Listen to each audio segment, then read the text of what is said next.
কোরবানির গোশত 3 ভাগ করার নাকি নিয়ম নেই, কিভাবে বন্টন করা সবচেয়ে উত্তম? কোরবানির গোশত 3 ভাগ করার নিয়ম নেই, এই কথা ইদানিং খুব বেশি চাউর হচ্ছে। কে বলেছে কোরবানির গোশত 3 ভাগ করার নিয়ম নেই? এখানে একটি ভুলকে সংশোধন করতে গিয়ে আরেকটা ভুল আমরা করে বসছি অনেকে।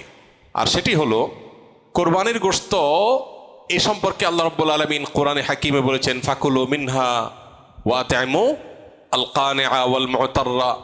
কোরবানি গোশত নিজেরা খাবে এবং সেই সাথে নিজের আত্মীয় স্বজন, প্রতিবেশী, বন্ধু বান্ধব, আপনজন তাদেরকে খাওয়াবে। আরেক ভাগ গরিব দুঃখী অভাবী মানুষদেরকে দিবে, অর্থাৎ 3 ভাগে ভাগ করবে। এটা মুস্তাহাব, ভালো। যে জিনিসটা আমাদের সমাজের সংশোধনযোগ্য সেটা হলো, সমাজের ভাগ নামে কোনো পশু থেকে থোক গোশত তুলে রেখে 1/3 গোশত সরিয়ে রেখে মোড়ল মাতবররা তাদের মতো করে তারা বন্টন করেন। এটা একদিক থেকে তো ভালো দেখা যায় যে সামাজিকভাবে উদ্যোগ নিয়ে যদি বন্টন করা হয় সব গরিবরা সমান হারে পাবে, উপযুক্ত মানুষদের ঘরে ঘরে পৌঁছে যাবে, এটা ভালো।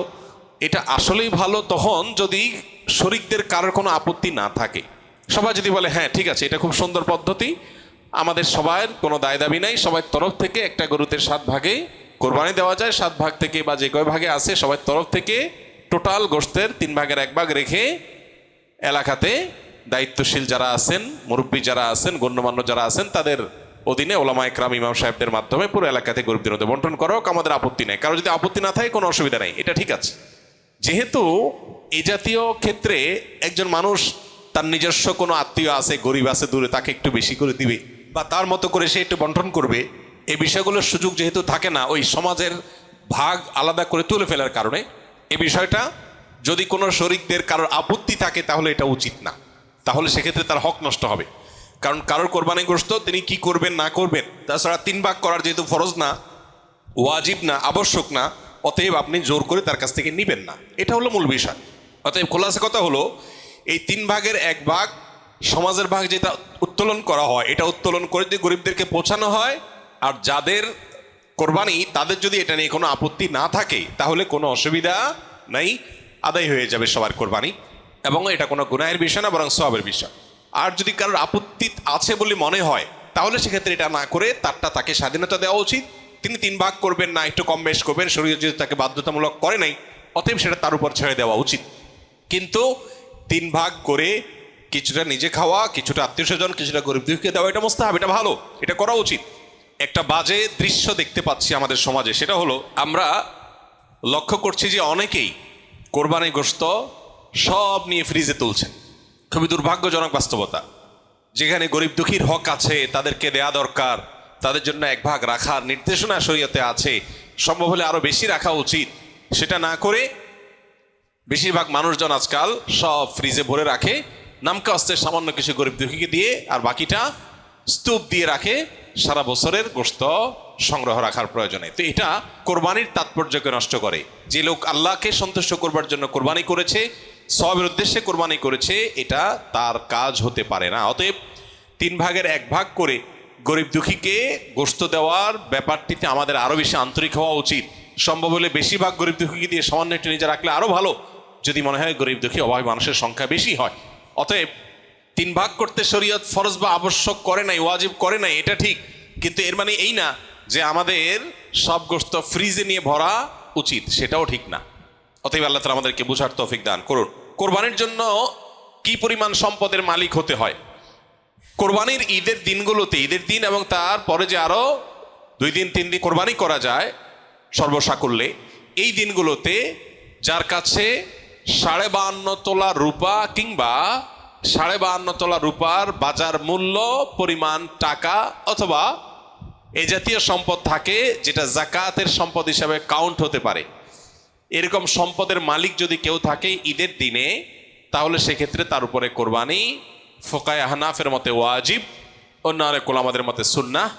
এই যে দিনগুলোতে কোরবানি ওয়াজিব বা আবশ্যক, এটার জন্য ওই নেশাব পরিমাণ সম্পদ 52.5 তোলা রূপার সমপরিমাণ সম্পদ, এটা 1 বছর থাকা জরুরি না। জাকাতের জন্য 1 বছর থাকলে যখন জাকাত আসে, কোরবানির জন্য 1 বছর থাকা জরুরি না, এই দিনগুলোতে থাকলেই কোরবানি বর্তায়। আমরা বিভিন্ন কবিরাজের কাছে তাবিজ কবজ নিয়ে থাকি, এগুলো ব্যবহার করা কি জায়েজ ইসলামের শরীয়তের দৃষ্টিকোণ থেকে জানাবেন প্লিজ। প্রথম কথা হলো যে নবী করিম সাল্লাল্লাহু আলাইহি সাল্লামের এক্ষেত্রে চিকিৎসার পদ্ধতি ছিল হলো ঝাড়ফুঁক, তিনি ঝাড়ফুঁক দিতেন। অতএব ঝাড়ফুঁক দেওয়ার এই আমলটা আমাদের করা দরকার এবং এই অভ্যাসটা বাড়ানো দরকার। সাহাবীদের মধ্যে কেউ কেউ সূরা ফাতিহা লিখে ঝুলিয়ে রেখেছেন, এটি সাব্যস্ত হয়। এই জন্য অনেক উলামা ইকরাম বলেন শেফার নিয়তে বিশেষ করে বাচ্চারা যারা পড়তে পারে না, এদেরকে যদি কোরআনের কোনো আয়াত, হাদিসে বর্ণিত কোনো দোয়া লিখে ঝুলিয়ে দেওয়া হয় সেটা জায়েজ আছে।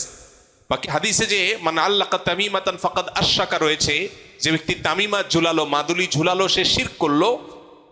এখানে এই শ্রেণীর উলামা ইকরামের মত হলো এই হাদিসের দ্বারায় বিভিন্ন প্রতিমাদের নামে যে তামিমা ঝোলানো হতো বা যে তামিমাকে আলাদা কোনো প্রভাবশালী মনে করে তামিমা বা মাদুলি ঝুলানো হতো সেটার কথা বলা হয়েছে। যদি কেউ কোরআনে কারীমের আয়াত পড়ে ঝাড়ফুঁক দেয় সেটা হবে সরাসরি সুন্নাহ। নবী করিম সাল্লাল্লাহু আলাইহি ওয়াসাল্লাম কখনো তাবিজ দেন নাই, ব্যবহারও করেন নাই, দিতে বলেনও নাই। তবে তিনি যেটা করেছেন সেটা হলো কি, পানি বা তেল বা শরীরে বিভিন্ন বস্তুতে দোয়া পড়ে, দুরূদ পড়ে, কালাম পড়ে আল্লাহর ফু দিয়েছেন, এটাকে ঝাড়ফুঁক বলা হয়। এটা হলো সুন্নাহ। আর বাকি কোরআনে কারীমের আয়াত এবং কোরআন হাদিস বর্ণিত দোয়া দিয়ে যদি শুধুমাত্র তাবিজ ঝুলানো হয়, যারা পড়তে পারে না, অসুবিধা হয়, তাহলে সেক্ষেত্রে এটাকে ওলামা ইকরাম জায়েজ বলেছেন। অনেক ওলামা ইকরাম জেনারেলি সব ধরনের তামিমাকেই না জায়েজ বা নিষেধ বলেন। তবে নিরাপদ হলো সুন্নাতে থাকা, অর্থাৎ ঝাড়ফুঁকের মধ্যেই থাকা।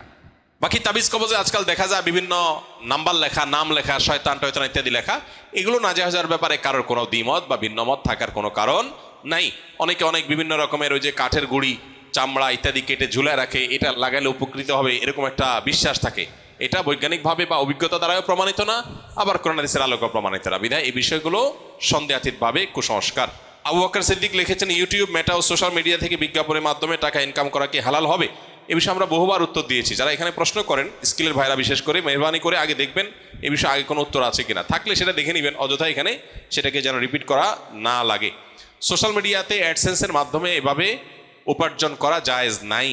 বিশেষ করে আপনারা অনেকেই কন্টেন্ট ক্রিয়েশন কোর্সে আছেন, যারা হয়তো ভবিষ্যতে উপার্জনের একটা পথ হিসাবে এদিকে যেতে পারেন। এটাকে কোনো ওলামা ইকরামই জায়েজ বলেন না। বিকজ প্রথমত আপনার চ্যানেলে বা পেজে আপনি যখন মনিটাইজেশন করবেন, তখন যে অ্যাডগুলো আসবে এগুলো আপনার সবগুলো আপনার নিয়ন্ত্রণে না। কিছু ক্যাটাগরি আপনি ফিক্স করতে পারবেন, বাকি সবগুলো আপনার নিয়ন্ত্রণে না। ফলে এখানে মিউজিক থাকতে পারে, হারাম কোনো প্রোডাক্টের অ্যাডভার্টাইজমেন্ট হতে পারে, এখানে হারাম কিছু থাকতে পারে যেটা শরীয়ত অ্যালাউ করে না, সেটা আপনার চ্যানেলে অ্যাড চালিয়ে আপনি টাকা উপার্জন করছেন, যেটা সুস্পষ্টভাবে গুনাহ। অর্থাৎ একটা হারাম জিনিসের প্রচার করে আপনি টাকা নিচ্ছেন, বা একটা হারাম অ্যাডভার্টাইজ দেখায় মানুষকে গুনাহগার বানায় আপনি টাকা নিচ্ছেন, এটা তো জায়েজ হবে না। এখন প্রশ্ন হলো, আজকাল এই সমস্ত সোশ্যাল মিডিয়াতে বাধ্যতামূলক আপনার অ্যাড চালানো হয়। আপনি অ্যাডসেন্স, আপনি মনিটাইজেশন অন করেন বা না করেন, তারা অ্যাড দেখাবে। এটা যদি হয় তাহলে সেক্ষেত্রে আমরা বলি, যদি এরকম হয় তাহলে সেক্ষেত্রে যে টাকাটা আসবে সে টাকাটা আবার বুস্ট ইত্যাদি করে যেভাবে আসলো সেভাবে খরচ হয়ে গেল, নিজে ভোগ করলেন না। অর্থাৎ যারা দিল তাদের কাছে চলে গেল, অ্যাডটা দেখানোটা আপনার নিয়ন্ত্রণে নাই, তারা ইচ্ছাকৃত বা জোরপূর্বক দেখাচ্ছে, তাদের ব্যাপার এটা। আস-সুন্নাহ ফাউন্ডেশন, উম্মার স্বার্থে সুন্নাহর সাথে।